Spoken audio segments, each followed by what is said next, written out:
4ஆம் ஆண்டில் வானவில் திட்டத்தை முழுமையாக லான்ச் பண்ணி வேறு லெவலில் மார்க்கெட்டில் ப்ளே பண்ணுறதுக்கு தயாராகிட்டு இருக்கோம். அது மட்டும் இல்லாமல் இந்த 36 மாதத்தில் 33 மாதம் நான் ஸ்டாப்பாக பேமெண்ட் கொடுத்துருக்கோம். இப்போது எலெக்ஷன் ரீசன்னாலையும் கேஓசி அப்டேட் அப்படிங்கிற காரணத்தினாலையும் இன்னும் சில பல காரணங்கள்னாலையும் நம்முடைய பேமெண்ட் சிஸ்டத்தில் சின்ன சுணக்கம் ஏற்பட்டிருக்கு.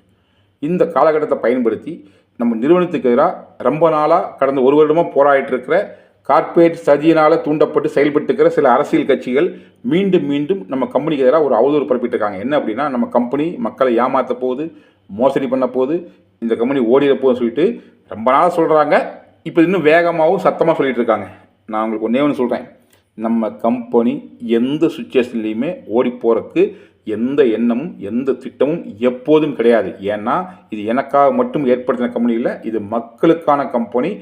பல லட்சம் மக்களின் கனவு, பல்லாயிரம் மக்களின் வாழ்வாதாரம் மைவித்திரி கம்பெனின்னு சொல்லும்போது எப்படி ஓடி போக முடியும்? எதுக்கு ஓடி போகணும்? ஸோ எதுவாக இருந்தாலும் எதிர்கொண்டு ஃபேஸ் பண்ணுமே ஒழிய ஓடி போகிற திட்டம் இன்றும் என்றும் நம்மகிட்ட கிடையாதுங்கிறத மீண்டும் ஒரு முறை அழுத்தி பதிவு பண்ணுறேன். கூடுதலாக என்ன அப்படின்னா, இன்றைக்கி சுச்சுவேஷனில் நீங்கள் பணம் ரிசீவ் பண்ணுறது வேணால் சிரமம் இருக்கலாமே ஒழிய நீங்கள் டெய்லி இன்கம் ஏர்ன் பண்ணுறதுல எந்த தடையும் கம்பெனி ஏற்படுத்தலை. நீங்கள் எந்த பிளான் இருந்தாலும் அதுக்குண்டான வருமானத்தை தினசரி நீங்கள் இன்கம் ஏர்ன் பண்ணுறதுக்கான பிளாட்ஃபார்ம் ஆப்பில் கண்டினியூவாக கம்பெனி கொடுத்துட்ருக்கு, எங்கேயுமே தடுக்கலை. ஸோ கம்பெனி உங்களுக்கான வருமானத்தை தொடர்ந்து கொடுக்குறதுக்கான எல்லாம் செஞ்சிட்ருக்கு. அதில் நீங்கள் ஏர்ன் பண்ண தொகையை வித்ட்ரா பண்ணுறது மட்டும்தான் சுணக்கம் இருக்கே ஒழிய, மீண்டும் சொல்கிறேன், நீங்கள் தினசரி இன்கம் ஏர்ன் பண்ணுறதுல எந்த தடையும் இல்லை. நீங்கள் எவ்வளோ இன்கம் ஏர்ன் பண்ணிச்சாலும் அந்த தொகை நிச்சயமாக உங்களுக்கு கிடைக்கும். அதில் எந்த மாற்று கருத்தும் எந்த சந்தேகம் தேவையில்லை. 100% நிச்சயமாக நிறுவனம் அந்த பணத்தை உங்களுக்கு கொடுக்கும்.